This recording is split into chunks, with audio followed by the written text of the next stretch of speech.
everyone, I am Valerie Williams. I'm a lender with C2 Financial, the nation's #1 mortgage broker, and we are here today with Stephanie Winter. Welcome. Hi. How's things going? So good. Yeah, business flowing, work's going good. Business is going good. A crazy market, right? Market is like nothing I've ever seen before. What's going on? Multiple offers, offers over list price, offers submitted with no contingencies.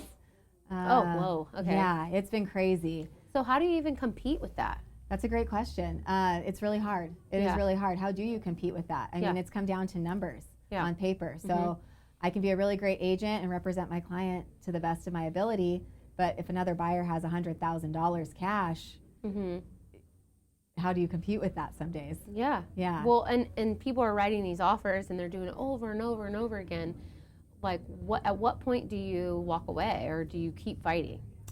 I think you keep fighting, because at the end of the day, I mean, there's a goal to be attained. You know, you have a buyer who has financing and needs a home to buy. Just because the environment is more challenging doesn't change the goal. It doesn't change the end plan. It doesn't change the fact that your buyer still needs somewhere to live, right? They're still going to live somewhere, whether it's paying rent or paying mortgage. Yeah. And so why stop? Yeah. Why stop? And then mixed with the interest rates being so low, it's like, at what point are you going to say to yourself, like, all right, just keep fighting, keep pushing, I'm going to keep looking and writing offers, hoping these rates stay the same, because values inevitably do increase. We know that from 2008 to now, but prices increase. So waiting, wouldn't that just hurt your financial picture overall? Like, wouldn't that be worse to wait? I mean, yeah, I do. I think my theory is that there's always opportunity in every market. It's just a matter of your strategy and what your opportunity is. Okay. Right? And the strategy isn't always the same, right? You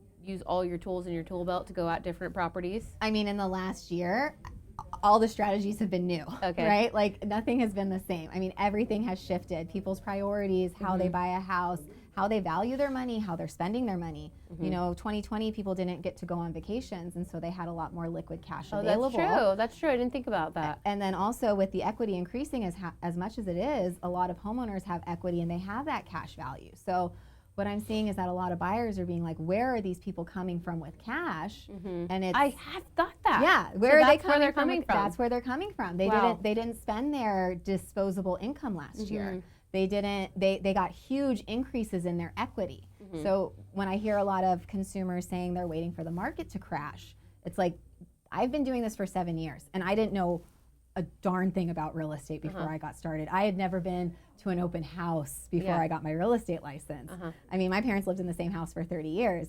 But in the last 7 years, I've learned enough to know what drives the market, and supply and demand is a basic economic 101, and that's what we're experiencing. I mean, the rates can change, and that's going to shift something, but at the end of the day, like, if we don't have a product to sell, that's supply and demand. And our crash last time was based on, it was built on an unsolid foundation where we had just really shady loans. People were just stating their income rather than proving it.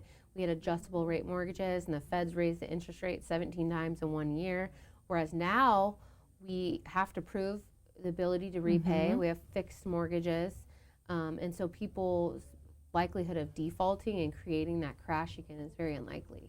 Absolutely. The conditions are completely different. Yeah. And the best way to understand it is watching the movie The Big Short. Oh, good advice. Yeah. Like, the best way, if you want to buy a house in today's market and see how today's market is different from 10 years ago, the best way to educate yourself on today's market would be to watch The Big Short, I would think. Yeah. And so last question, what do you think you do to stand out from other agents to help your buyers or sellers alike? Open communication, very honest.